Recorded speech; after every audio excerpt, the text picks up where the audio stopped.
Yamuna Tira Vanasari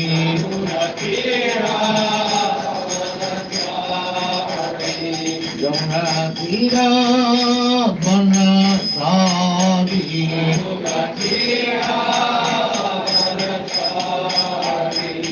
Jaya Radha Madhava Punya Bihari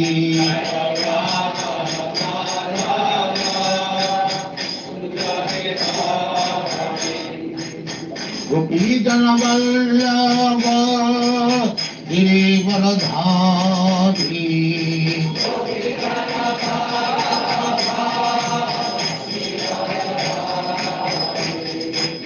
Gopijana Vallabha Giridharadhari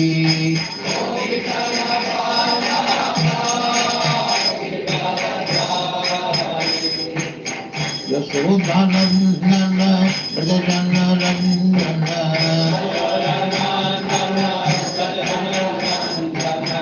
Yasodhanandana Brajana Randana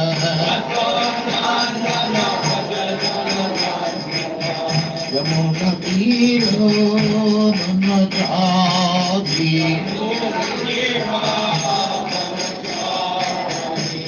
Yamuna Tiro Vanasari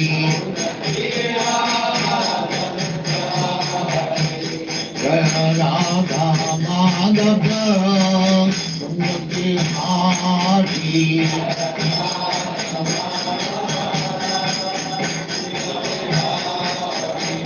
Jaya Radha Madhava Punya Bihari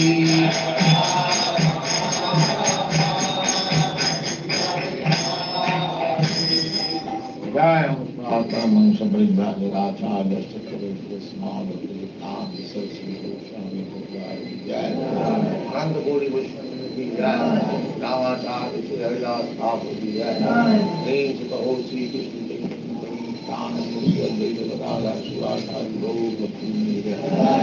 Sri Radha Krishna Bho Gopala Sam Kanda Radha Kundagiri Nadi Jai Vrindavan Dham Ki Jai Navadip Dham Ki Jai Ganga Mai Ki Jai Jamuna Mai Ki Jai Guru Dwarka Dham Ki Jai Swami Bhaktivinoda Ki Jai All glories to the All glories to the Thank you very much. Hare Krishna. Hare Krishna. Wow. Hope you can see my screen and you can hear me. Yeah. I'm just going to share, stop sharing for a moment and then reshare my screen. Just bear with me. Okay, no issues.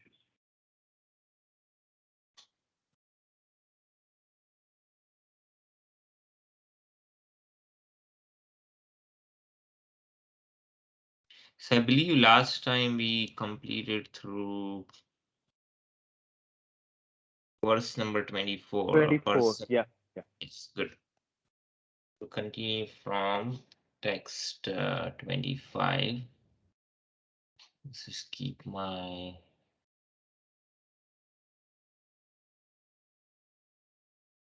other window open just in case somebody messages it.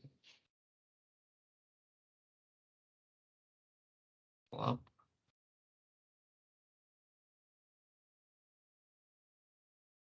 Okay, so far in the last conversation we discussed about what is the nature of sacrifices, right? First of all, Krishna describes that one who is not affected by the modes of nature, how if one is situated properly in transcendental knowledge, all the work that one performs becomes an oblation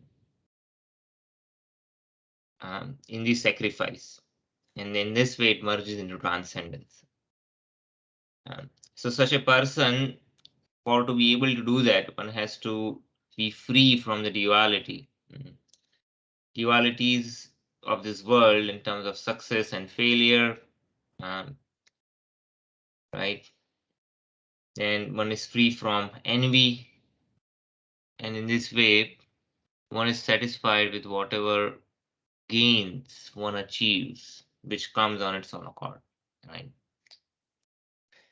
So, in today's class, a series of verses starting with verse 25, we will go over different kind of sacrifices. See, generally, the understanding of sacrifices is that, there is a fire which represents Yagya or Vishnu, and then different dravyas or substances are offered in the fire as a sacrifice. Typically, it's ghee and grains, but in Vedic time period, there are different kind of yagyas where sometimes Aswamedha yagya, Gaumedha yagya, in which an old animal is first slaughtered and then offered as an oblation in that fire.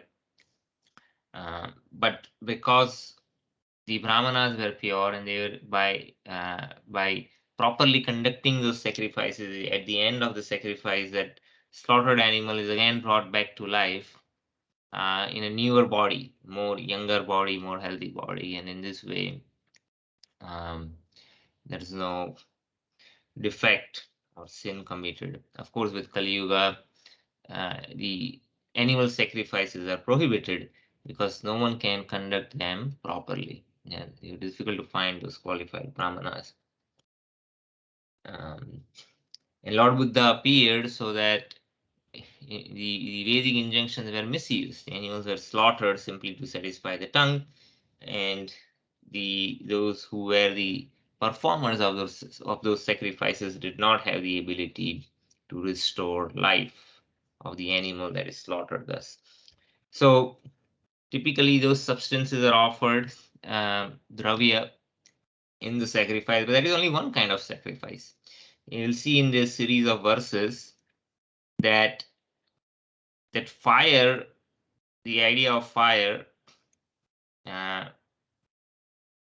can be something else. For instance, the fire could be the fire of restraint, where we are restraining our desires. So when the desires are offered in the fire of the restraint, that becomes a sacrifice, right? So in this way, we will see how different things can be substituted for fire, and similarly, the offerings within that fire, the oblations, can also be substituted by different objects. So that is the topic of today's discussion. We'll begin with verse number 25. Om Jnanatimirandasya Jnananjana Shalakaya Chakshurunmilitam Yena Tasmai Shri Guruve Namaha.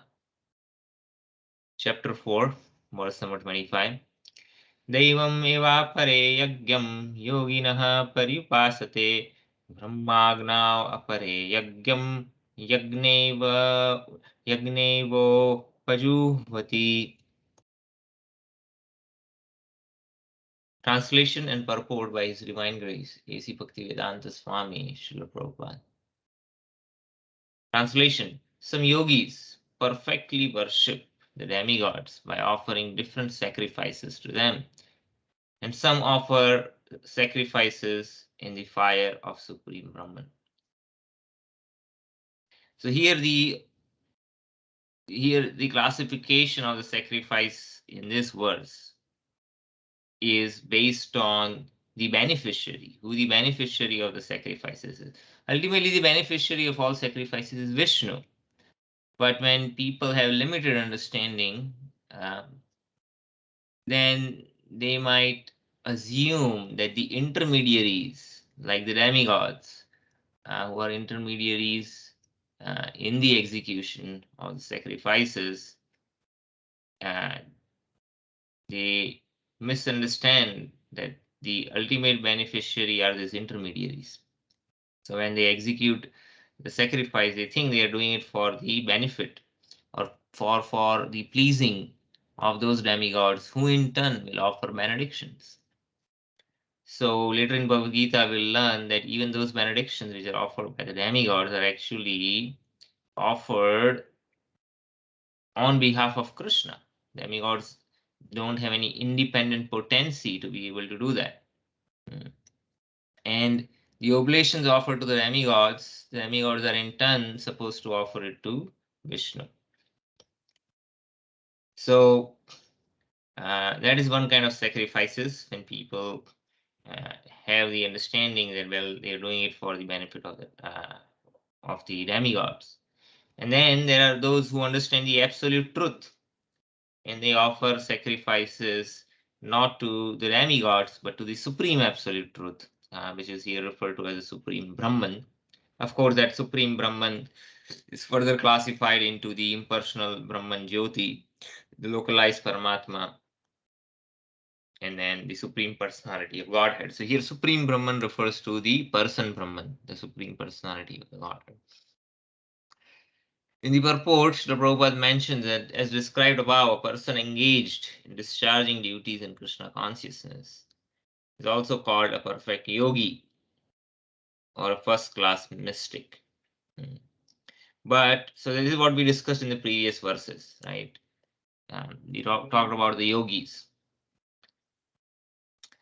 But here, the description is about others who perform similar sacrifices in the worship of the demigods. And there are others who sacrifice to the Supreme Brahman or the impersonal feature of the Supreme Lord. So yeah, so here Srila Prabhupada clarifies. Yeah, so Brahman can be is further classified into three categories: the impersonal Brahman, the localized Paramatma, and the Supreme Personality of Godhead. So here Srila Prabhupada mentions that Supreme Brahman is actually the impersonal feature of the Lord. Unless one is a devotee. If one is a devotee, then they have the understanding that the ultimate Brahman is the person, the Supreme Personality, Krishna or Vishnu. But again, those who do not have that perfect understanding, they consider the impersonal aspect of the Brahman as the ultimate truth and thus the beneficiary. So they have a better understanding that no, it's beyond the demigods there is a Brahman, which is true. But then they don't know the cause of the Brahman. So for them, the object of sacrifices is the impersonal feature of the Lord. So in this way, there are different kinds of sacrifices classified in terms of different categories, and that's what we are going to discuss. Such different categories of sacrifices by different types of performers only superficially demark varieties of sacrifices. See, so in one way, you see there are differences, and Srila Prabhupada says that why those differences are superficial. Well, there are differences in terms of detail. For instance, this verse, the detail difference is who is the ultimate beneficiary of the sacrifices. In subsequent verses, we will see the details, difference in details based on what is being offered in the sacrifice or what constitutes the fire. That might be different.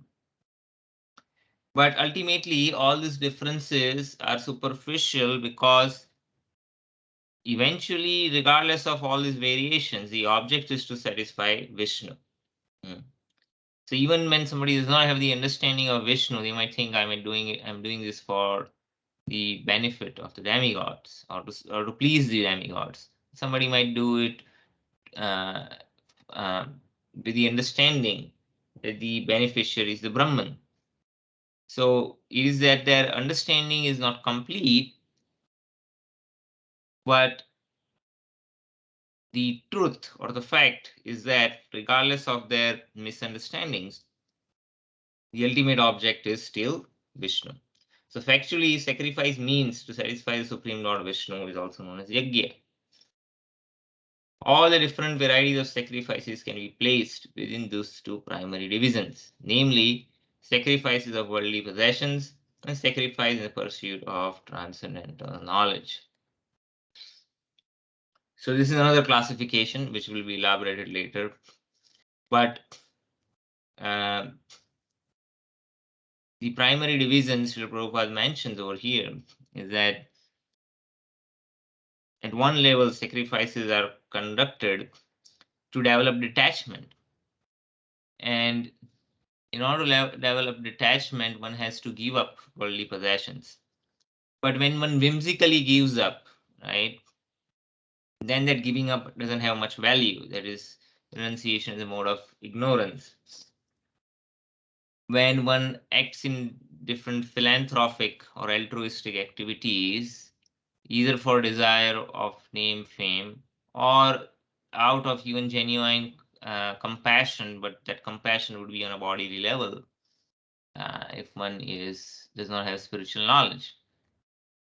Or one might be interested in giving up for the benefit of others to accrue the punya or the pious activities so that one can get the good results of it in the next life, right?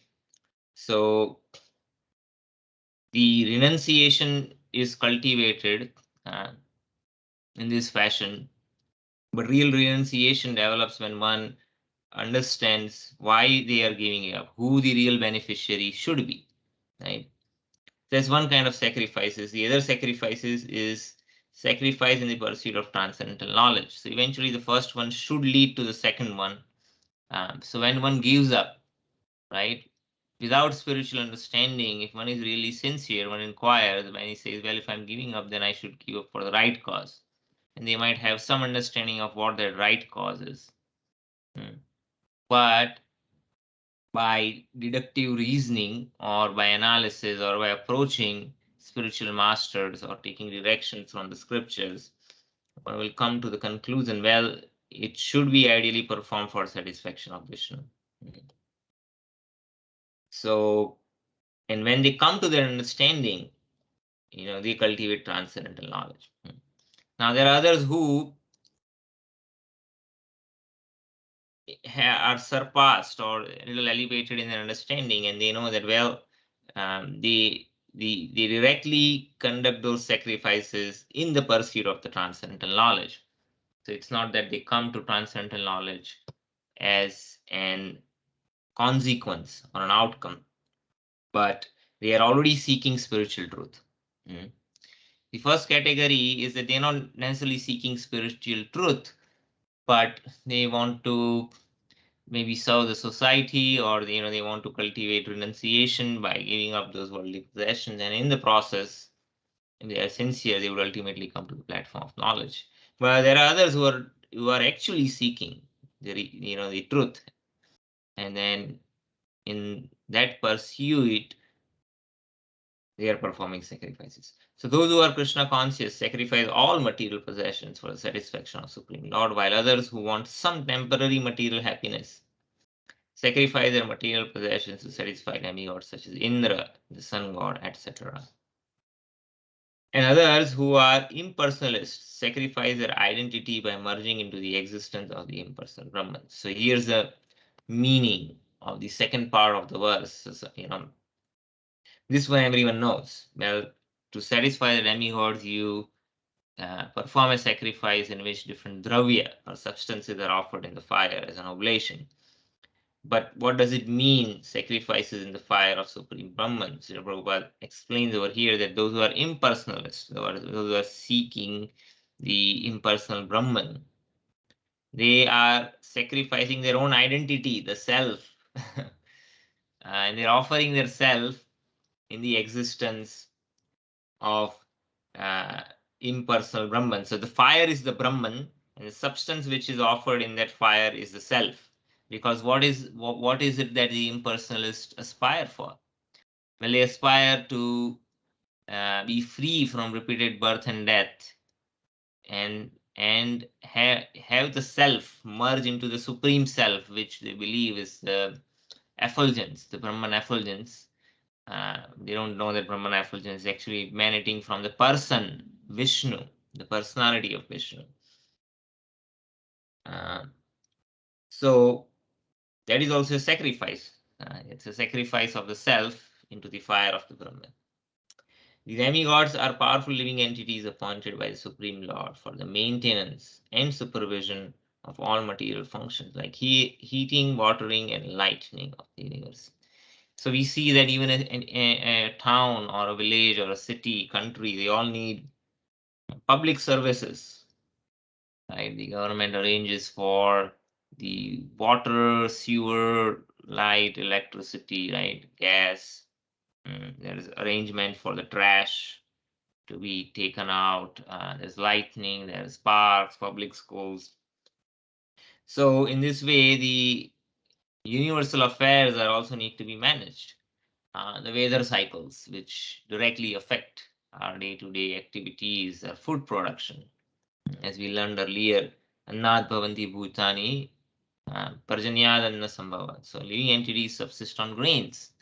And the grains, they rely on rainwater. The rain comes from sacrifices, right? Parjanyad Anna Sambhava, what is the next line? Yagyad Bhavati Parjanya. So by Yagya, the rain comes. So these different aspects of the universal administrations is the responsibility is given to different demigods. And these demigods, when they are satisfied, the natural order and the administration of the universe is nicely maintained. So those, and since they are in charge of different aspects of it, those who are materialistically oriented, they are motivated to get favors from these demigods. And then to that effect, there are different sacrifices which are recommended in the Karma Kanda section of the Vedas, which is at least bringing people who are materialistic on the platform of religiosity. Essentially, what it's promoting is that it's understanding that people are materialistic in general, but rather than that they pursue their aspirations in an atheistic way, better to engage them in their aspirations on the platform of religiosity. So in this, at least they are coming to the platform of religiosity, and then eventually, they will inquire, well, who are the demigods, right? What is their position? And then slowly they will come to the platform of knowledge. So that's why the Vedic scriptures, they allow the Karmakanda section of the Vedas is meant to bring people at least to the religious platform of religiosity, and eventually they will cultivate transcendental knowledge. So they are called Bahi Ishwaravadi. So Bahava means believers of many gods. Ishvara means controller. We all are controllers. Demigods are more powerful controllers. But the supreme controller is Krishna. Ishvara Parama Krishna. Satchidananda Vigraha. But others who worship the impersonal feature of the absolute truth and regard the forms of the demigods as temporary, sacrifice their individual selves in the supreme fire, and thus they end their individual existence by merging into the existence of the supreme.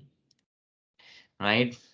So those who are materialistically oriented, they do not come to the platform for inquiry, right? Who these demigods are, at least not initially.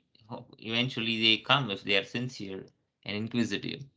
But they want some benefit, they approach the demigods, and in order to please them, they offer different substances in the fire of sacrifices.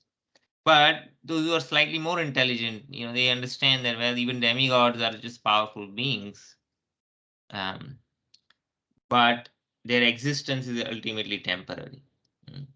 So they understand it just like I have come from the Supreme Brahman, the demigods have also come from the Supreme Brahman. And so ultimate truth is the Brahman. Right? So that's a better understanding. It's not the complete understanding because they don't know the cause of the Brahman, who is Krishna. But at least they have the understanding that, there is some supreme truth beyond the Brahman. And so they aspire that Brahman. And then they offer their own selves as a substance in the fire of the Brahman. And in this way, they merge into the existence of the Supreme. Such impersonalists sacrifice their time.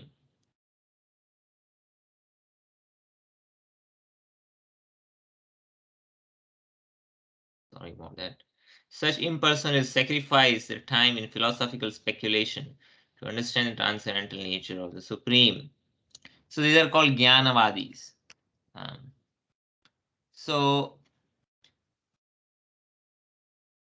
so the knowledge, cultivation of knowledge or Jnana Yoga by devotees is liberating. So in one way, Jnana Yoga is a limb, right, of bhakti, in the sense that coming to the proper understanding, there is a spiritual purpose. That's why Krishna talks about Jnana Yoga. But those who have incorrect understanding of Jnana Yoga, the Jnanis, because they're not engaged in the process of bhakti, they do not have the idea of the personality of Godhead. Those Jnanis, when they read scriptures, they come up with the impersonal understanding of the absolute truth. And that's why it is referred to as philosophical speculation, because their understanding is not perfect. So they interpret the scriptures in a very impersonal way. And that's why, Srila Prabhupada mentions that they engage in philosophical speculation to understand the nature of the Supreme. But if they approach a bona fide personality who can clearly explain, then there's no need to speculate. They can directly come to the proper understanding of the nature of the absolute truth, that the absolute truth is a person. So anyway, this impersonalists, they sacrifice their time in philosophical speculation. So they are jnanis, so they also cultivate knowledge. But their knowledge is not complete, it's partial understanding. And if they are envious of the personality of Godhead, then it's not only incomplete, it's also faulty. In other words, the fruity workers sacrifice their material possessions for material enjoyment, whereas impersonalist sacrifices his material designation with a view to merge into the existence of Supreme. So what happens is that when one merges into the Supreme, that means one is giving up their identity. So what the impersonalists are giving up is their false ego. False ego is the cause of different designations. Those bodily designations in terms of caste, gender, race, even religion, or different bodily features or worldviews. In this way, there are different identities that we might assume, our position in the society, or at our workplace. So in this way, an impersonalist understands that, well, all of this is temporary. The truth is something beyond that, and so that's what they pursue. And so they give up that as a sacrifice into the fire of the Brahman. And the fruity workers, they aspire more comforts and different kind of benefits. And way to achieve that, they believe, is with, whatever I have achieved by the grace of the demigods, let me offer that as a sacrifice to the demigods, so that I can get more in turn from such sacrifice. So for the impersonalist, the fire altar of sacrifice is the Supreme Brahman. And the offering is the self being consumed by the fire of the Brahman. The Krishna conscious person like Arjuna, however, sacrifices everything for the satisfaction of Krishna. And thus all his material possessions, as well as his own self, everything is sacrificed for Krishna. Thus he is a first-class yogi, but he does not lose his individual existence. So this is the concluding sentence. It clearly provides a distinction between how sacrifice of material possessions, which is part of karma yoga, and then sacrifice of the self, which is an aspect of jnana yoga. Both these sacrifices can be perfectly executed by a devotee. because here in the case of Arjuna and other pure devotees, they want to sacrifice all their material possessions. Mhm. And not only all their material possessions, their own self, which is what the Gyanis are trying to do, right? But for the satisfaction of Krishna, right? So a devotee or a bhakta can perfectly execute all kind of yogas, karma yoga, jnana yoga. On the other hand, those who do not have the understanding of the personality, the supreme personality of Godhead, if they don't have that understanding, then they are performing karma yoga, but that karma yoga, their understanding is not complete. Eventually, if they're sincere, they will come to the proper understanding. But the process which is described, they say, okay, I have to sacrifice material possessions. Why? So that I can get more possessions, right? And who is going to provide that to me? Well, the demigods. And those who are so that's karma yoga, and those who are the executioners of jnana yoga, those seek liberation, they also don't have a complete understanding. Well, they have a better understanding than the uh, karma yogis, or rather those who, the karma kandis. That's why there are different word used. Those who execute karma yoga with imperfect understanding, we don't call them karma yogis. Actually, we call them karma kandis. So there is a section of the Vedas called karma kanda. Kanda means a section, right? So in the kanda, the different, the flowery language of the Vedas, they promise different benefits. Similarly, there is Jnana Kanda, right? For those who aspire impersonal liberation, that is, they generally end up with a faulty or a incorrect impersonal understanding or impersonal interpretation of the scriptures. And their object is to offer their self as a sacrifice in the fire of the Brahman. But a devotee, on the other hand, executes both perfectly because their understanding is proper. And so actually only a devotee can perform karma yoga and a jnana yoga, because a devotee is actually linking it to the supreme person, the supreme absolute truth. So this is the understanding of this particular verse. I'll take a pause to see if there are any questions or comments on this first classification of the sacrifices. Okay. Move on to the next verse, verse number 26. श्रोत्रादीनिन्द्रियाणि अन्ये संयमाग्नेषु जुह्वति शब्दादीन् विषयानन्य इन्द्रियाग्नेषु जुह्वति. Some unadulterated brahmacharis sacrifice the hearing process and the senses in the fire of mental control.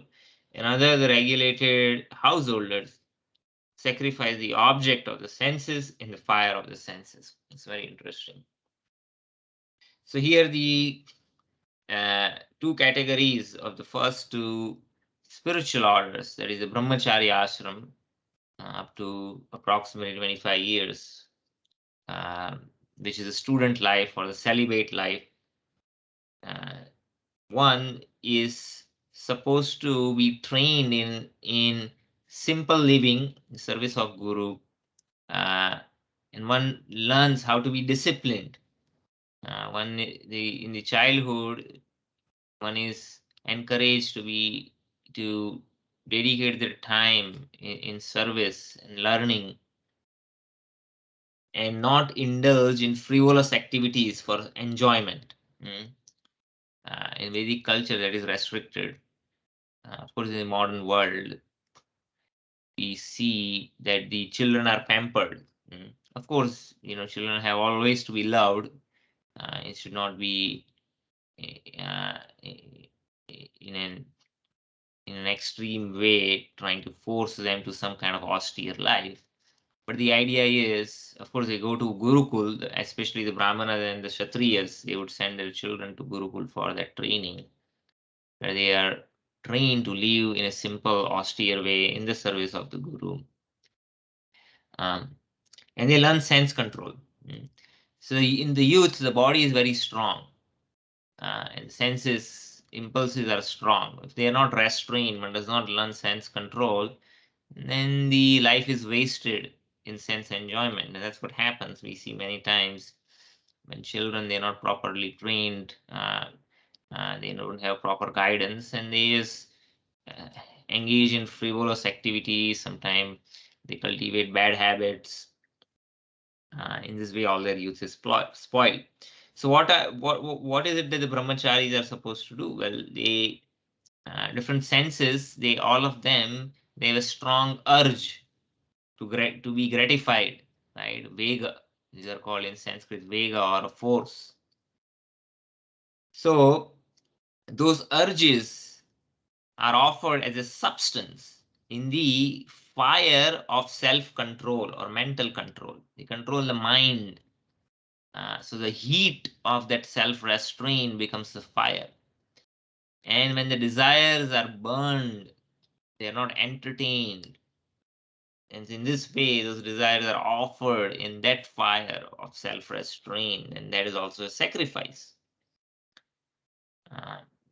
This is how the brahmacharis conduct sacrifice. So it's not always that sacrifice means that one has to offer like physical substances in fire, which can also be done. It's one kind of sacrifice. But here we are referring to the other kind of sacrifices, where the brahmacharis, they offer their desires or the urges of different senses. What are the urges of the senses? Where the urge to speak. If that urge to speak is not properly controlled, if it's not engaged in chanting the names of Krishna or talking about spiritual topics, then we engage in gossiping, right? So tongue is interested in talking about so many things. So it's called Gramya Katha, the gossip of the village, right? What's happening in somebody else's life. So all such conversations, they don't help us. Then what are the other urges? The tongue wants to taste different kind of things. That's also an urge. And then there are foodies, right? You want to try out different things, and there is no restraint in terms of making sure that only that the prohibited things are avoided. You would eat all kind of things cooked by all kind of people. So there is the urge of the tongue. The urge of the eye is to see nice things. The urge of the belly, hunger. The brahmacharis are learned how to control. It's not that you snack all the time, and so the urge of the belly is strong. The urge of the genitals, once one reaches puberty, the urge of the genitals becomes strong, and those urges, when they are not controlled, one can engage in a lot of illicit sexual activities. They would indulge in pornography, so many other bad habits, right? So brahmacharis in Vedic society, the youth is the life, early stages of life until 25 years of age approximately. One is encouraged not to indulge in sense gratification. So those desires of the senses, the urges of the senses, they are the substances which are offered in the fire of self-control, right? So it's an analogy. Here fire is represented by sense control, and the substances offered in the fire as a sacrifice are represented by the urges. So in this way, those urges are burned. On the other hand, when one enters Grihastha ashram, Grihastha ashram is the only ashram among the 4 ashrams, Brahmacharya, Grihastha, Vanaprastha, and Sannyas. There is some license for enjoyment in a regulated way. So there are restraints, like you cannot eat anything that you like, right? In the sense that certain food items are prohibited, for instance, right? Well, that applies to all the ashrams, not just grihasthas. But especially the brahmacharis, the vanprasts and sannyasis, they are more restrained in terms of not eating a lot of sugary, fatty things, which will make the senses stronger. So the tongue, belly, and the genitals are connected. That is the first principle of brahmacharya. If the tongue is not controlled, it speaks all kind of things without restraint. It eats all kind of foodstuffs without restraint. Then what happens? The urge of the belly also increases, right? And now the belly is accustomed to eating, has this fire or the hunger to consume those food substances. So the urge of the belly is also not controlled. One does not learn how to bear some form of hunger. Sometimes, just by eating half a plate, we are satisfied, but then we keep eating. It's the urge of the belly. And then what happens? When the belly is full, it pressurizes the genitals. And the genitals become strong, and then their genitals become agitated. And so those who cannot control the tongue cannot control the belly, and they cannot control their genitals. And in this way, the human life is spoiled. But in the grihasthashram, some license for enjoyment is there, but that is under or within the constraints of scriptural injunction. That means there is a there is regulation in terms of what one can eat, how much one should eat, at what time one should eat. First, it should be offered as a bhoga to the deities. Then it becomes prasad, and then you honor that prasadam. In this way, the tongue is regulated, the belly is regulated, and then genitals. Sexual activity is not prohibited. Sexual activity is important for cultivating good progeny who can be brought up and in a spiritual atmosphere, which is what Krishna says. I am the sex desire, which is not against religious principles. So in Grihastha ashram, unlike the brahmacharis, one is encouraged to engage their senses in consummation of the sense objects, but in a regulated way. So that is also a sacrifice. But so what is the sacrifice? In this sacrifice, the fire is that of the senses. And what is being offered in the fire as a sacrifice? What are the objects? The sense objects. That means if eye is the fire, then things which might be pleasing to see to the eyes, that is the sense objects, the sight. So the sense is allowed to indulge in a regulated way in seeing those things which are pleasing, right? Now, eyes is an example of knowledge acquiring sense. So a better example in terms of we're talking about tongue or belly or the genitals,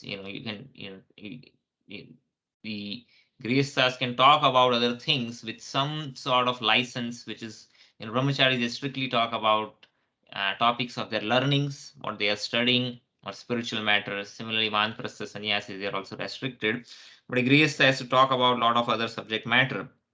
But again, they don't engage. What is the regulation then? Well, regulation is that they don't engage in, there is some boundaries, right? I mean, you're not so frivolous that talk about all kind of gossips. There might be things that one might have to talk about to gain some worldly knowledge or related to their work, things like that. But then there is application of some restraint there as well. Similarly, there's more license to eat more luxurious or tasty things, which the brahmacharis, the vanprasthas, sannyasis don't have. But that doesn't mean one can eat anything, including the things which are prohibited in the scriptures, the food items not worthy of consuming. So there is a restraint there also. And then there is engagement, sexual activity is allowed, but it also has to be regulated and limited to one's wife.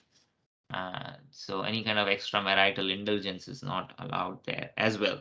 So in this way, the sacrifice of the grihasthas is indulgence of senses and sense objects in a regulated way. So that is the sum and substance of sacrifices.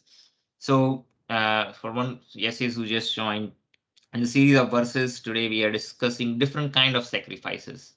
And then as we will see, the fire could be substituted, the fire of the sacrifices, as we see, in this verse, is substituted by different concepts. So in the case of brahmachari, it is mental control. And in the case of grihasthas, it is the senses. Similarly, the object that is offered in the sacrifice in case of brahmacharis is the urge for gratifying the senses that is burned by offering it in mental control. And then grihasthas, the substance is the actual sense objects, and the fire is the senses. In the purport, Srila Prabhupada mentions that the members of the four divisions in the human life, namely brahmachari, the grihastha, the vanprastha, and the sannyasi, are all meant to become perfect yogis or transcendentalists. So, any ashram one can achieve perfection, right? Actually, there is an order. One is encouraged to go from, one cannot be a good grihastha if it's not a good brahmachari, and only a good grihastha can become a vanprastha, and a good vanprastha can become sannyasi. There is a progression, and with each progression, one makes spiritual progress. So human life is not meant for our enjoying sense gratification like animals. The four orders of life are so arranged that one may become perfect in spiritual life. So difference between humans and animals, what is the difference? Mahabharata says, Ahara Nidra Bhaya Maithuna Samana Pasubhi cha Naranam Dharma hi adhiko vishesho dharmen vina pashu hi narana. So eating, sleeping, mating, and defending are the four things that are common between animals and human beings. It's just that human beings, they do it in a more sophisticated way. The dog's running on four legs, the man's running on four wheels of the car, right? So in this way, you can analyze all these four categories: eating, sleeping, mating, and defending. We are just doing it in a more polished way than the animals, but that does not make us any different. We are just polished animals. The human life is meaningful only when one inquires into the absolute truth. What is the purpose of life? Who am I? What are the problems of life in terms? So the real problems are birth, old age, disease, and death. How do I solve for it? So the Vedic order of the Varnas and the ashrams, here we are talking about the ashrams, they're nicely arranged so that one can achieve perfection in this very life. So brahmacharis, the students under the care of a bona fide spiritual master, control the mind by abstaining from sense gratification.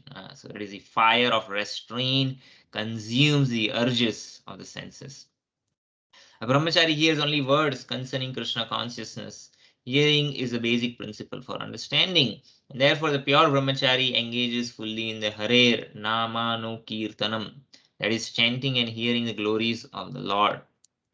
He restrains himself from the vibrations of material sounds, and his hearing is engaged in transcendental sound vibration of Hare Krishna, Krishna Krishna, Hare Hare, Ram, Ram Ram, Hare Hare.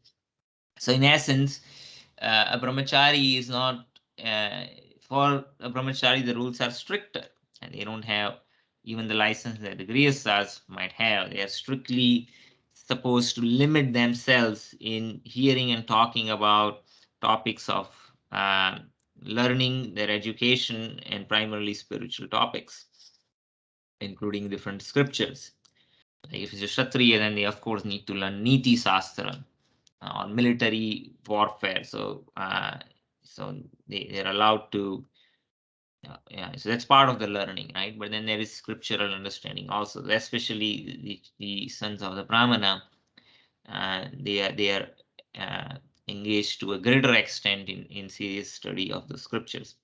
Similarly, the householders who have some license for sense gratification perform such acts, but with great restraint.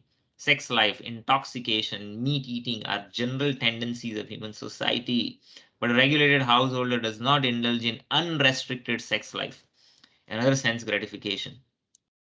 Marriage on the principles of religious life is therefore current in all civilized human society because that is a way for restricted sex life. This restricted, unattached sex life is also a kind of yajna because the restricted householder sacrifices his general tendency towards sense gratification for higher transcendental life. So that's verse number 26. Any questions or comments?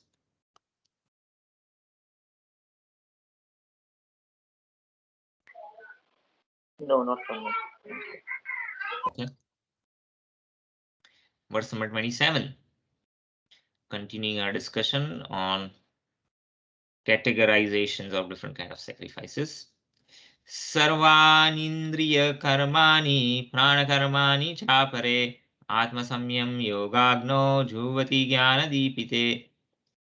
Others who are interested in achieving self-realization through the control of mind and senses offer functions of all senses and of the life breath as oblations into the fire of the controlled mind. So this is referring to the vanaprasthas and how I'll tell you. The word that is used is atma samyam, which means controlling the mind. So, well, that is what the brahmacharis also did. So, what is the difference? He says yoga agno. So, here the fire, agno, what is the fire? Fire is that of controlling the mind. But the yoga or the linking process, what is the difference? Is that a brahmachari is killing or is restraining one's desire, right? It does not allow the senses to be indulged in sense objects. So because the senses in the youth are very strong, so it does not allow the senses to indulge in those things which are pleasing. The vanprastha is retiring, and then they want to perform more austerities, but a different kind of austerities where they subject the senses to things which are unpleasant. So yoga means linking. So here the linking is in a way is the senses, the functions of the senses, right? Sarva indriyani, prana karmani, which is the functions of the life breath. So what is our life breath? So the life breath is one which powers the senses, right? So if I want to move my hand, it is a prana. That's why, when we can crack our knuckles, that means there's air which is locked, which is making the sound. So there is some pneumatic principles involved. So there are vata, different kind of chakras or airs within our body, which facilitate the movements of different sense organs or even the functioning of the sense organs. So by regulating that prana or by engaging, that force in use of in actuation of those senses, one can perform some work. So the vanaprasthas traditionally what they do is they go and learn sense control by subjecting them to themselves to extreme elements. When they're living in the forest, the scriptures describe that in the middle of winter they would go and take immerse themselves in cold flowing water of a river, and they would learn restrain to not being disturbed by that situation. Similarly, in the middle of a summer, they might, they would make fire all around them, and they would sit within that, sit close to that blazing fire. Of course, all these things are not possible in the current age, but the essence or the principles can be applied. And so, in today's world, generally means people downsize. You don't need a fancy home or an apartment. And you live simply with limited needs, and in this way perform austerity. You don't get disturbed by some inconveniences. Air conditioning is broken, and probably you can learn some restrain and maybe just manage with a table fan. So in this way, one doesn't need to save a lot for retirement. Mm. Uh, you need some basic things, and then so that means one need not work until 65, 70 years of age, so that I have enough money for the remaining portion of my life. One can, as soon as one's responsibilities toward their children is over, they are completed their education, they're married, arrange for their marriage, and one can retire early. And you don't need so much things, right? So that is the application of Vanprastha principles in the current life. And that could be a little bit inconvenient, but that's all right. One can learn detachment and sense control. So here, the fire or the agno is again the control of the mind, in the sense that mind should not be disturbed of those inconveniences. The brahmachari is the control of the mind, was not allowing the senses to indulge in things which are pleasing. Vanprastha is tolerating those things which are inconvenient, right? Brahmachari is, some of that is there for brahmachari also, because they're learning some form of austerity, but the urge of the senses is strong in terms of indulging in things which are very pleasing in the prime of the youth. So that is a restraint. In case of Vanprasthas, you can say the restraint is more about tolerating the inconveniences, because the charm for sense enjoyment, if somebody has practiced brahmacharya and grihastha, the charm of sense enjoyment is gone. If one is properly trained in those two ashrams, third ashram is not much charm, but then one can learn to bear the discomforts. So that is the fire. The fire is that of again self-control, but not being away from the sense objects. The brahmachari is away from the sense objects, right? It's physically restraining from the pleasing sense objects. Vanprastha is not indulging, but allowing the senses to be inflicted with displeasing sense objects. Sense objects are both, suppose I see something, that sight is a sense object for eyes, but the sight could be pleasing or displeasing, something pleasing to look or displeasing to look, right? So one is something that the senses like and one doesn't like. So brahmacharis, they restrict their senses to be indulged in those things which are pleasing. Vanprastha, they allow the senses to be inflicted or to be subject to things which are displeasing. For both, you require some control of the mind, but the control of the vanaprasthas is that in linking, while the brahmacharis is in restraining. Because the brahmacharis are restraining things which are pleasing, and then the vanaprasthas are allowing their senses to be subject to things which are not pleasing. So that fire is that of self-control, and the objects are different, right? So in that, the first one, the objects are that of desire for brahmacharis, and then second case of vanprastha, the objects are actually the elements of nature which can cause discomfort. So in the purport, Srila Prabhupada mentioned that yoga system conceived by Patanjali is referred to here in the Yoga Sutra of Patanjali. The soul is called Pratyag Atma and Parag Atma. So what is Pratyag and Parag? As long as the soul is attached to sense enjoyment, it is called Paragatma. Parag means nice fragrance, right? So when the soul is attached to indulging in sense gratification due to false identity, it's referred to as Paragatma. It wants all the pleasing things. But as soon as the same soul becomes detached from sense enjoyment, it is called Pratyagatma. That is, one is restraining, is not desiring things which are favorable. So the soul is subject to function of the 10 kinds of air at work within the body, right? And different kinds of pranavayu which are circulating in the body. And those who are trained in the Patanjali system of yoga, they know how to control these different functions of the bodily air in a technical matter by pranayam and other methods. So ultimately, they are able to better control their senses. All the functions of the air within become favorable for purifying the soul of material attachment. According to this system, the Pratyak Atma is the ultimate goal. Ultimately, one has to cultivate renunciation. This Pratyak Atma is withdrawn from the activities in matter.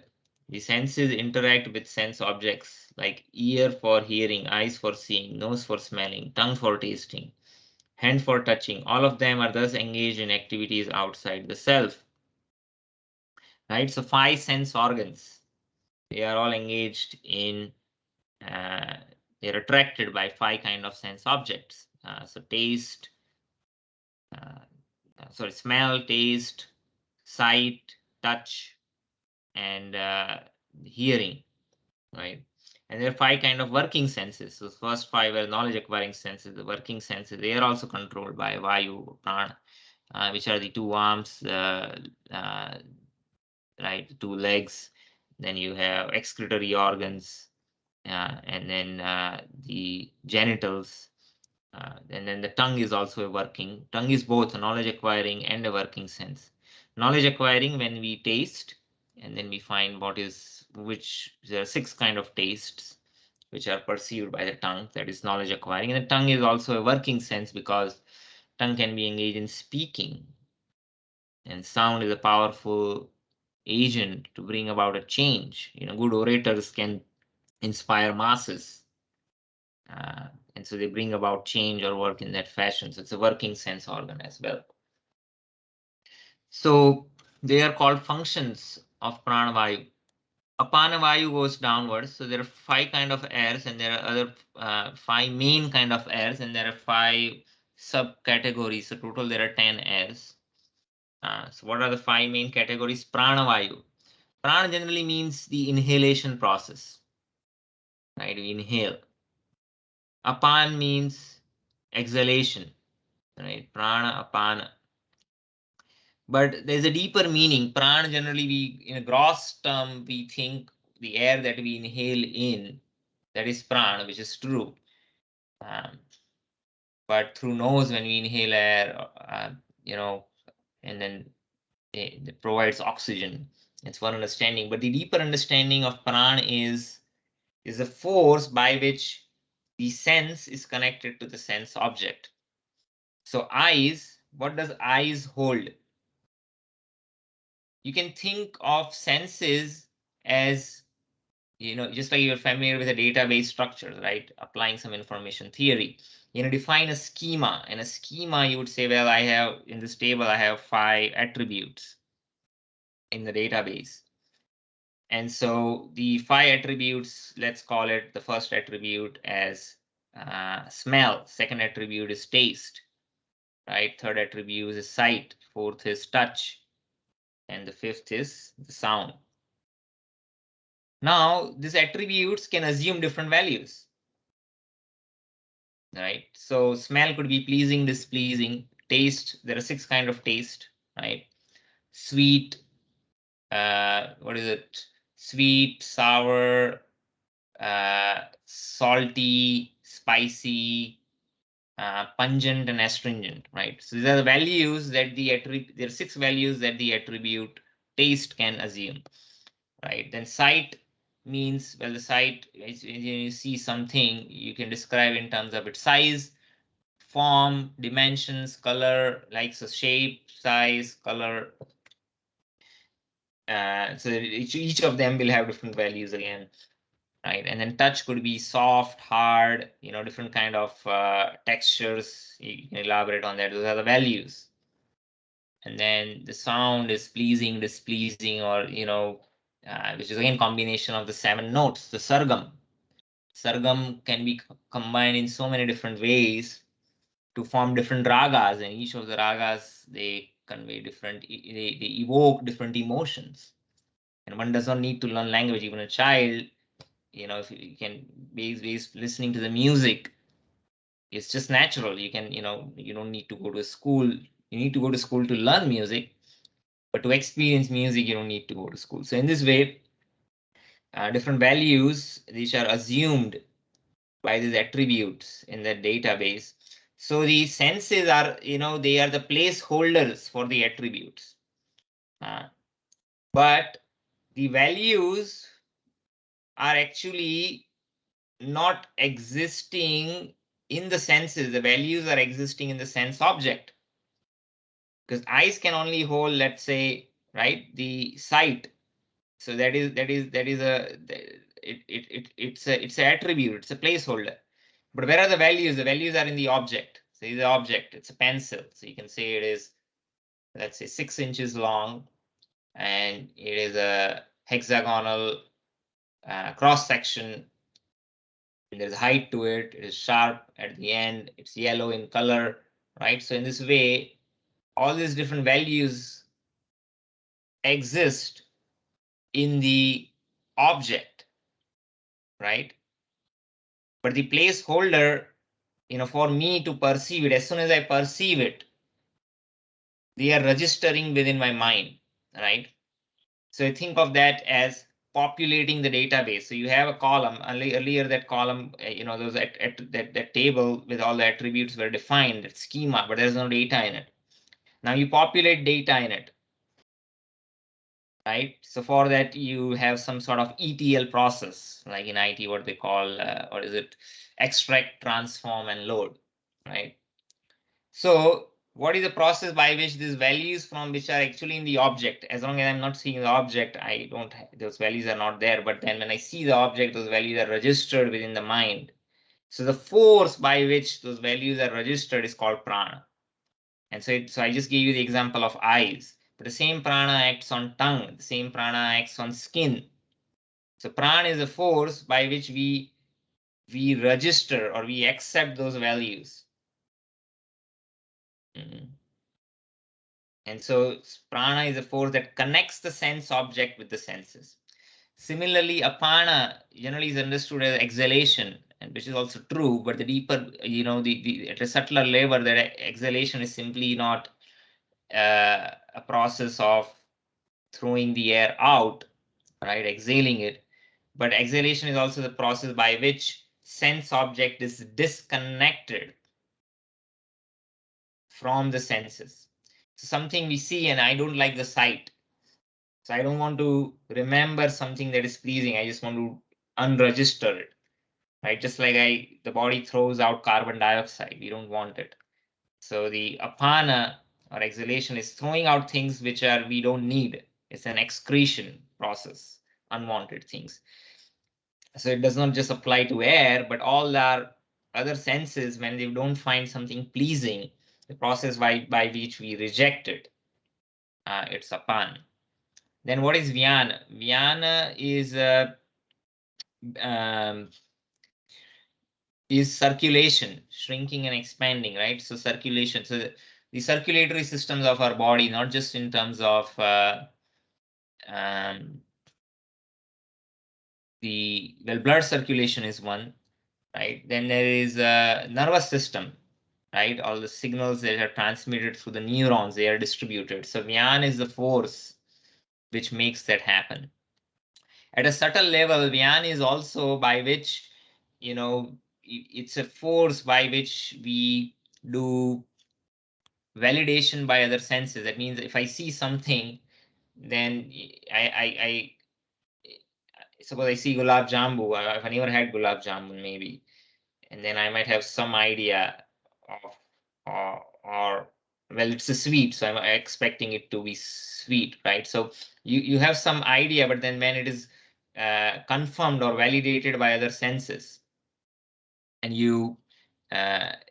it's the interconnection of different senses. There are distributory forces, not simply in terms of nervous systems or how the blood is circulating, but it's also in terms of how different concepts, once they are imbibed by the senses, how that is, the knowledge is kind of assimilated and distributed across all sense organs, right? It becomes part of your identity. Saman, actually, before Vyan comes Saman. Saman means absorption. So if I don't reject it, suppose I see something, it's nice, I don't want to reject it, then I need to absorb it, right? Just if I'm learning something, it's a new knowledge I'm hearing for the first time and I might forget it. But by repetition, I say, no, it's something I want to inculcate, I want to hear more.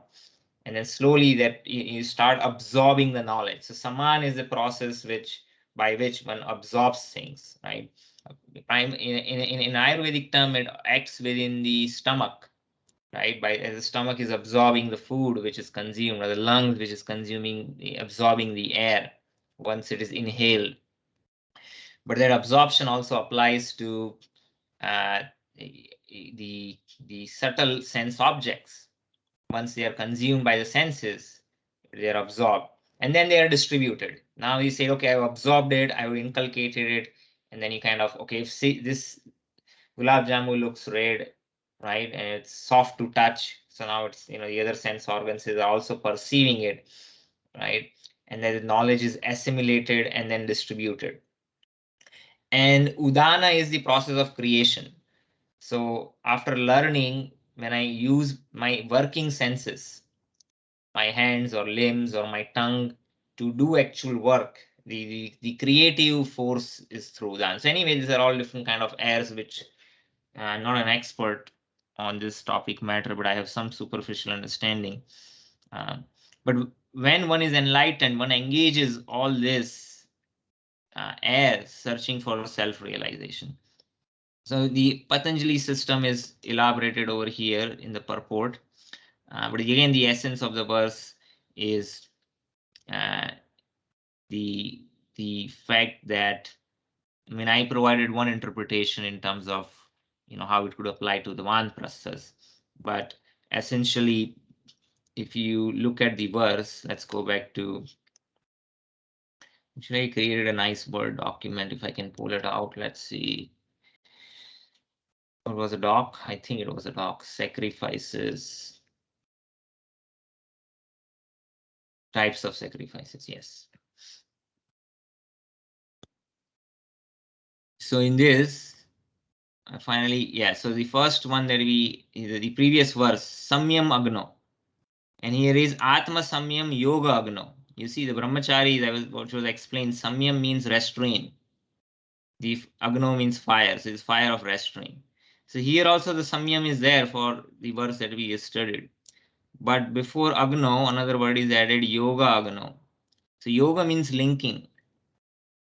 So the only difference is that the mental restraint, while engaging the senses with sense objects, mostly displeasing sense objects, like the Vanprasthas, they subject themselves to extreme heat in the middle of summer or extreme cold in the middle of winter. As opposed to the control by the brahmacharis, Samyam Agno, is basically restraining by not engaging the senses with sense objects which are pleasing, right? So that's another way of understanding.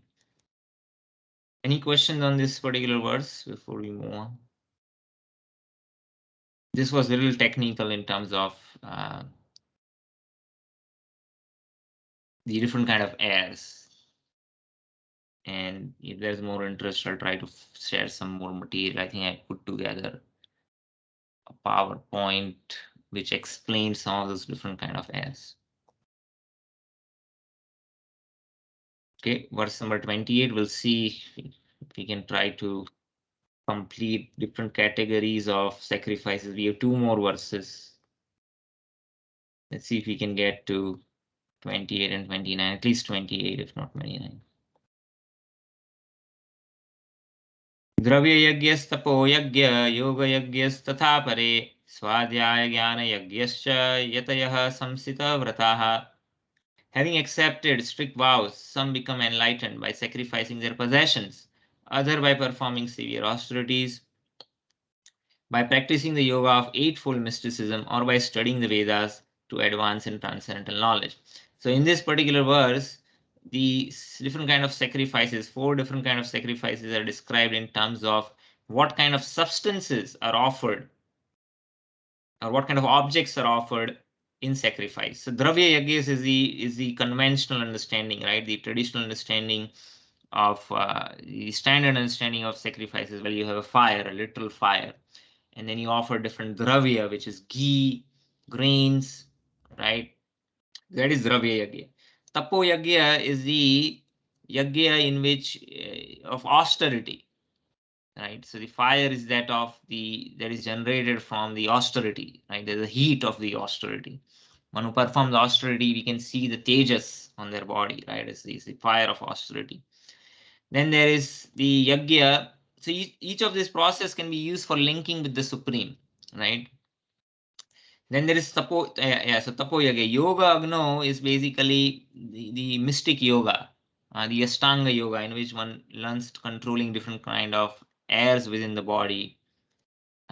In this way, one is sacrificing uh, the urges, different kind of urges of or the needs, the bodily needs, right? So that is the sacrifice of mysticism.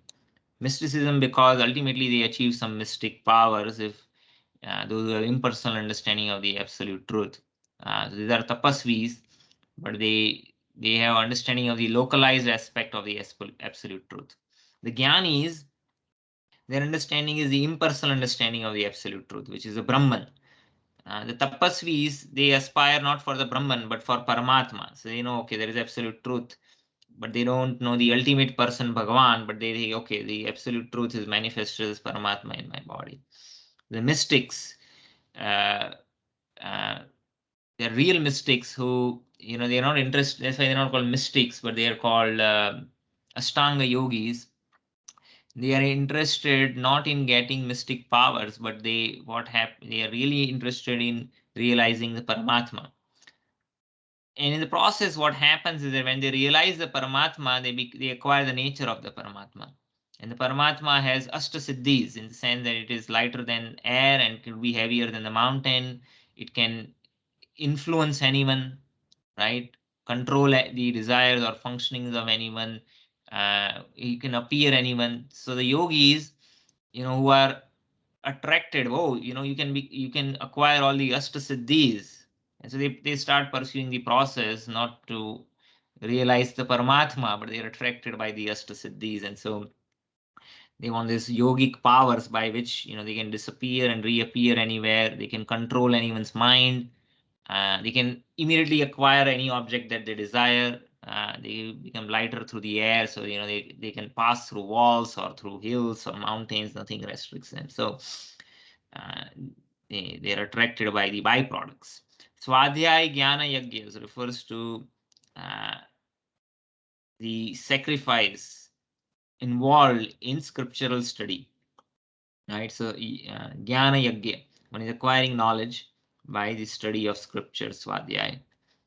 That could so all of these are different kind of sacrifices in terms of what we are sacrificing, what is being offered as an oblation. So that is the sum and substance of this verse. We'll go through the purport. These sacrifices may be featured into various divisions. There are persons who are sacrificing their possessions in the forms of various kind of charities.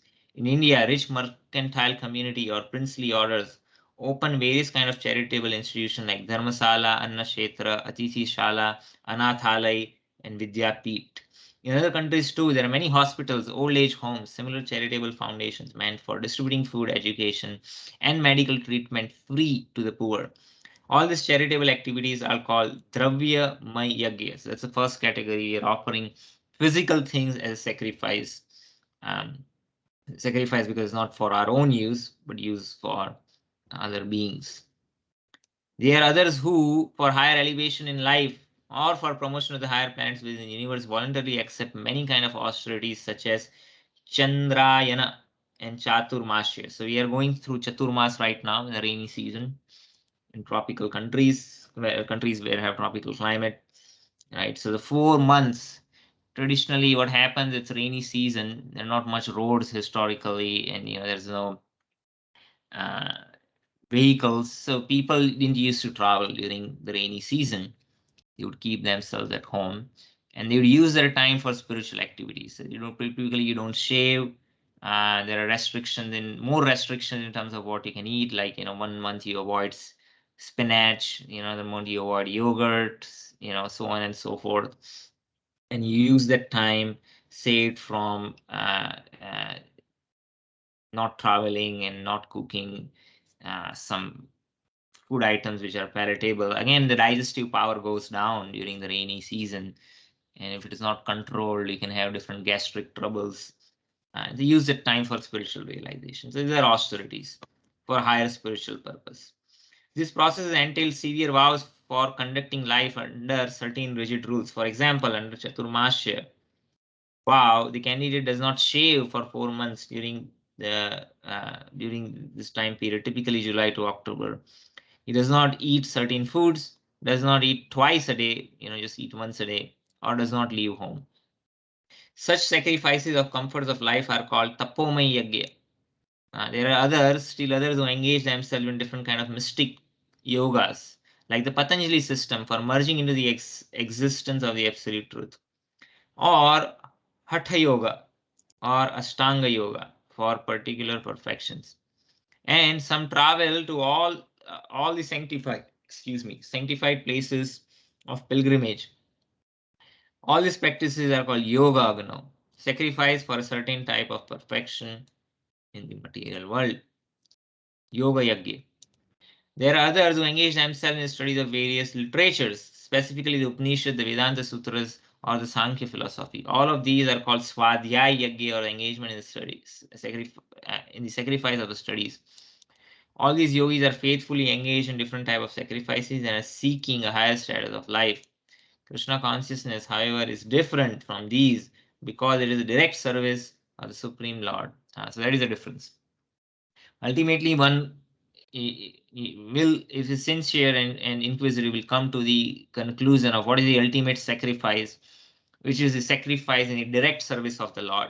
Prahlad Maharaj says in Srimad Bhagavatam, Shravanam Kirtanam Vishnu Smaranam Padasevanam Archanam Vandanam Dasyam Sakyam Atmani Vedanam Iti Pum Sarpita Vishnu's Bhakti Cheta Navalakshana Karyate Bhakti Yadha Tad Manyate Adhikam Uttamam. He tells to his father Hiranyakashipu, these 9 processes of devotional service, when executed directly in the service of Krishna, that I consider the best of all. Because his father is asking, I send you to school, Gurukul, what did you learn?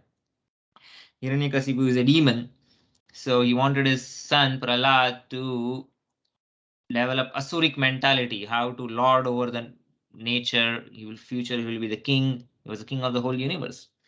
And he says how to rule people, how to develop the desire to be materially motivated, how to be materially successful. So he was expecting he will learn all these things. But when Prahlad was in the womb of his mother Kayadu, he got the association of Narada Muni and he gained spiritual knowledge. And then when he went to Gurukul to learn different materialistic concepts, he was not influenced.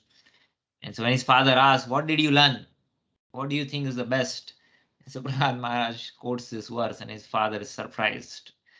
He says, Vishnu is our enemy. You're saying Vishnu Bhakti. So anyway, so those 9 processes of direct service, that's the best kind of sacrifices, because anything you do, there is some kind of sacrifice involved. This is sacrifice for the satisfaction of Krishna. So Krishna consciousness cannot be attained by anyone of the above mentioned type of sacrifices, but can be attained only by the mercy of the Lord and his bona fide devotees. Therefore, Krishna consciousness is transcendental. So having said that, all of these independently cannot lead to perfection, in the sense that the same kind of perfection that one achieves by direct engagement in the service of Krishna. But if they start with one of this process, if they are sincere and inquisitive, they will come to the conclusion that the ultimate sacrifice is that which is done in the service of Krishna. And when they come to that conclusion and when they engage on that platform, then they see the value that actually all this kind of sacrifices can be conducted with proper mood and consciousness. And in that sense, all of them have value and a place in execution of direct bhakti or service to Krishna, right? So we are studying scriptures right now. But we are not coming up with an impersonal understanding like the Gyanis who are only interested in liberation. But we, with the proper understanding of the scriptures, one comes to the conclusion the aim of life is devotional service to Krishna. Similarly, yoga, a devotee does not perform yoga to get any mystic potencies, but here we control the life air. So, as we explained, prana, apana, by restraining, what the real import of that is, we do not allow the senses to unrestrictedly indulge in sense gratification, right? Because senses and sense objects are connected through prana, as I explained. And so that yoga, the Patanjali yoga system, the ultimate object of controlling the life airs is regulating the urges of the senses. And when the senses are restrained or regulated, then they can be properly engaged in the service of Krishna. Tapoyagya. So again, in service, there's some austerities that will be involved, accepting some inconveniences. And then we can engage all our material possessions in the service of Krishna, like Arjuna, as we saw in that last line of the previous purport. Arjuna was perfectly executing not only Jnana Yoga, but Karma Yoga. He was not only giving all his material possessions, but then also his own very self in the service of the Lord. So I think we'll take a break. Only the last category of sacrifices in verse 29 we were not able to cover, but actually I gave you some hint. The hint is pranayam and prana praneshu. So pranayam is using the life air, controlling or regulating it. That means you don't allow the senses to indulge in sense objects. That's one kind of sacrifice. The other is you allow the senses to be indulged in sense objects. So prana praneshu. Praneshu is the objects which are controlled by prana. That means the senses. Yes. So one is the process of engagement, pravritti, and the other is nivritti, right? So one is restraint, one is engaging. Both of them are valuable in execution of sacrifices. There's different methods. We'll talk about that in detail in the next class. So if there are any final questions before we adjourn, you can bring it up now.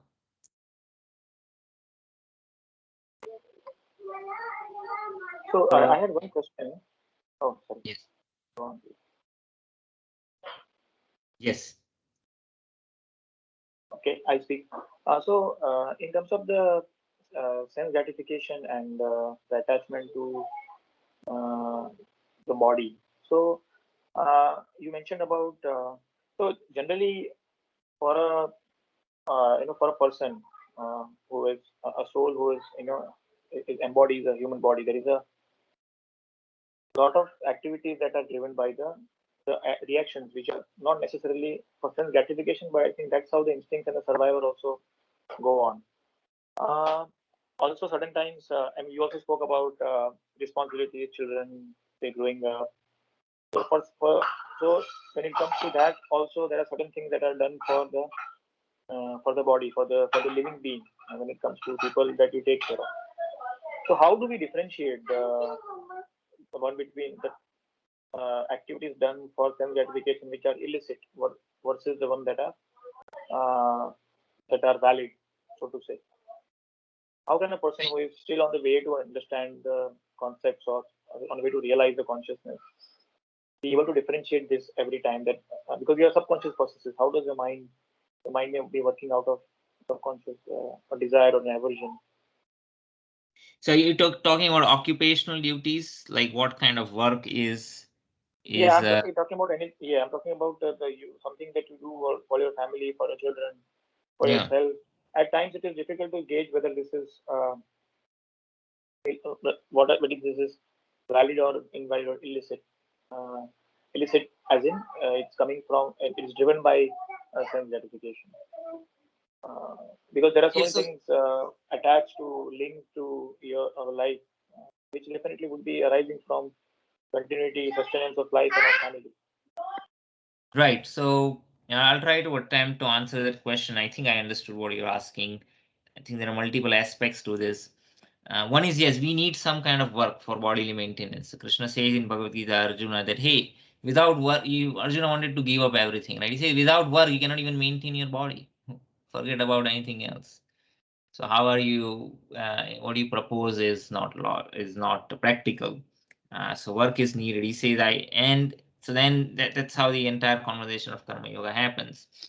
Now, when the work that is being undertaken for maintenance of one's body, so maintenance is one aspect, right? But in the process of maintaining, we don't want to be implicated in the reactions of the work. So then there is another dimension of liberation.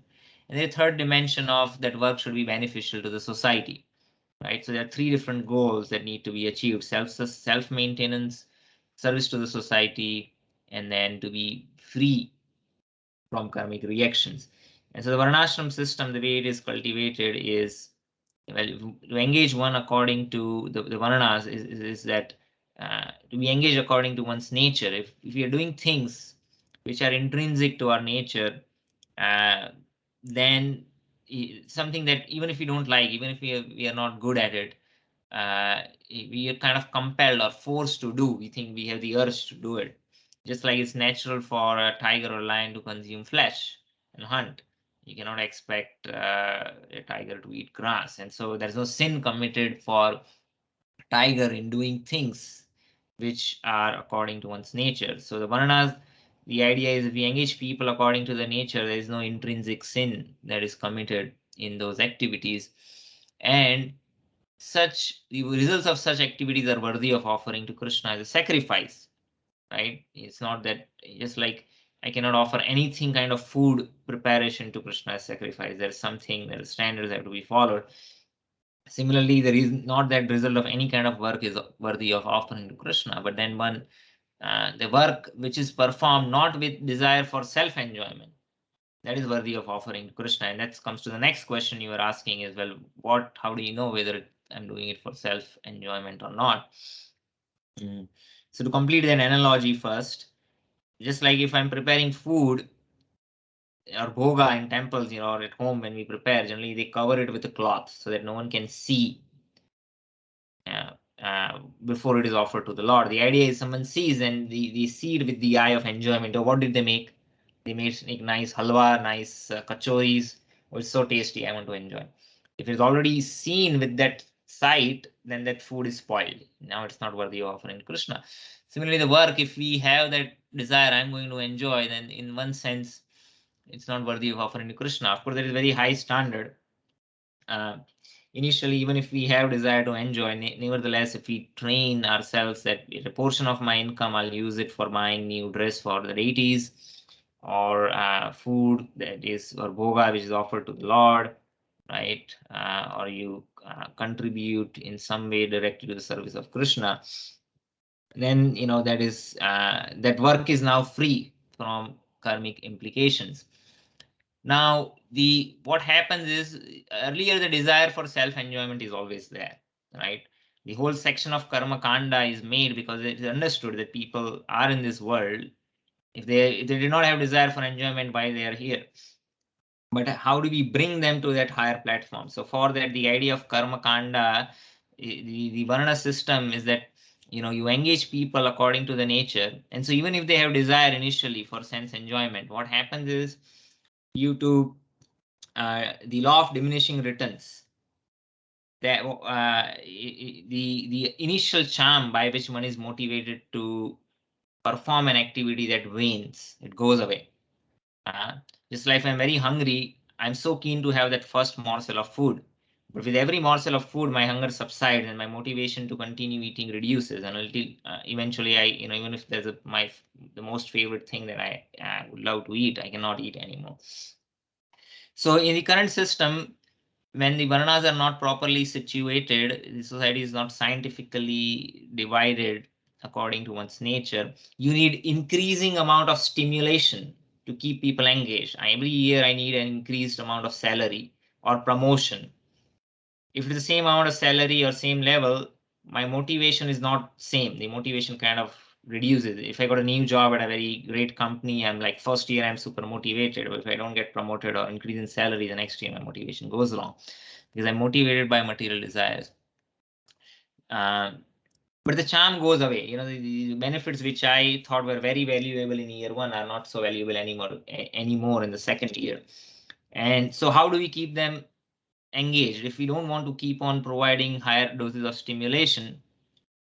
Because that is not sustainable long term. Just like a drug addict, either he will die because he runs out of more drugs uh, to keep him, keep going, or he might die of overdose. So in both ways, it's unsustainable, right?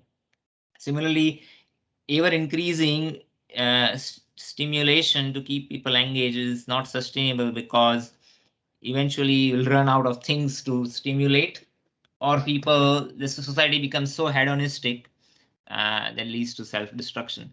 So the solution is that, well, in turn, if people were first of all engaged according to their nature, then though initially they might have the material charm, due to law of diminishing returns, when it goes away, they are sustained because they are driven by the cause and driven by their nature to act. So there are many examples, like, I used to give the example of a Best Buy security guard who went out of his designated duties to help arrest a criminal, and the CEO fired him. He said that was not your duty.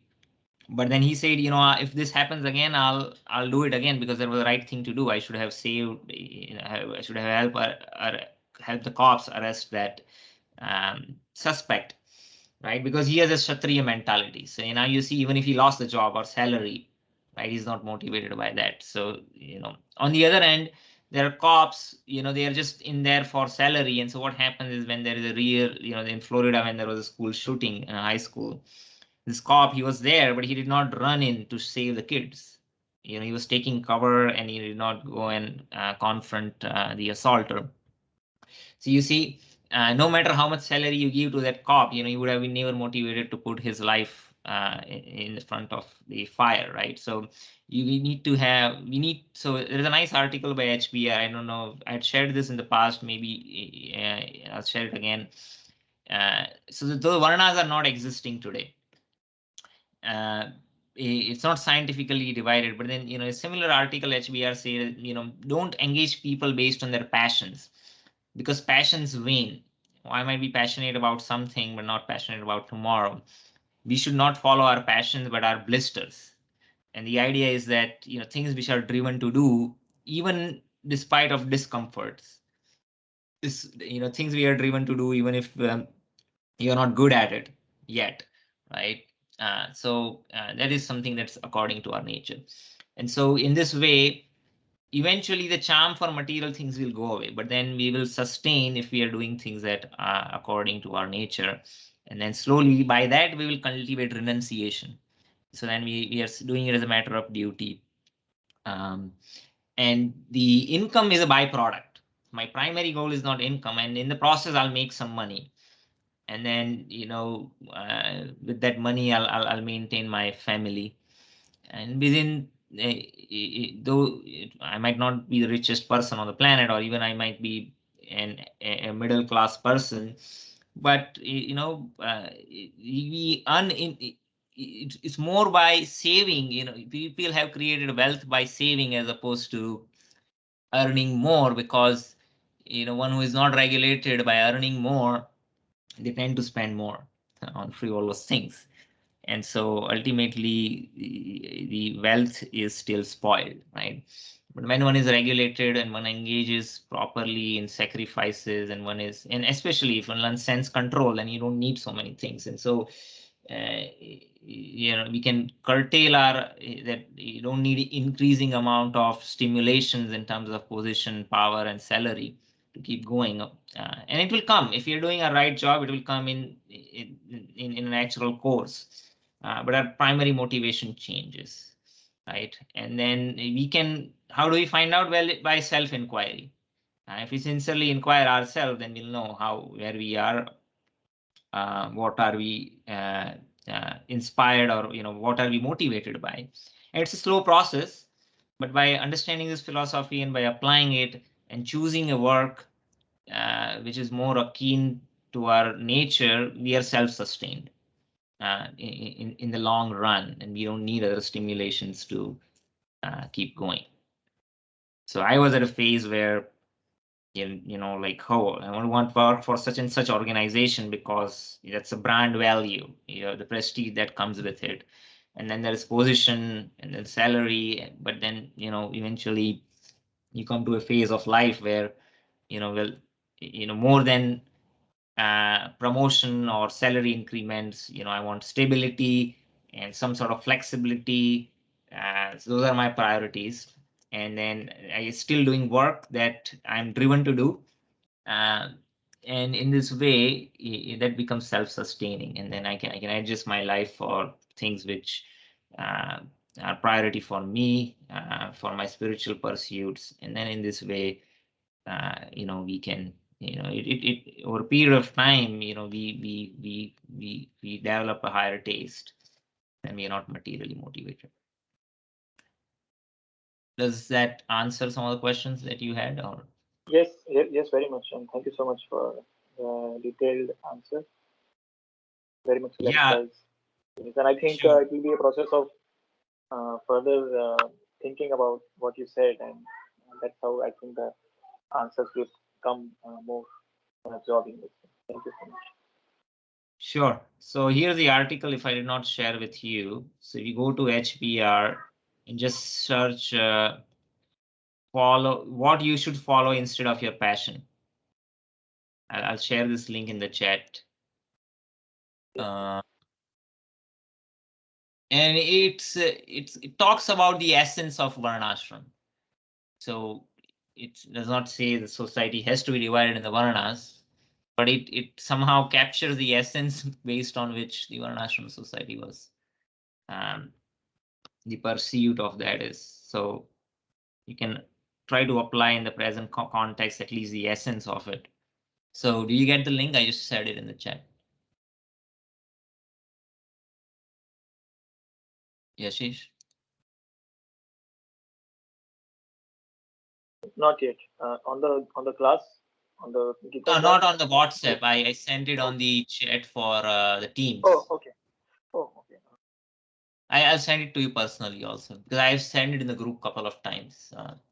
That's fine. I'll send you on WhatsApp. Any other questions? Anyone? Okay. There are no more questions. We'll conclude today's class. Thank you very much. Hare Krishna. Hare Krishna. Hare Krishna. Hare Krishna.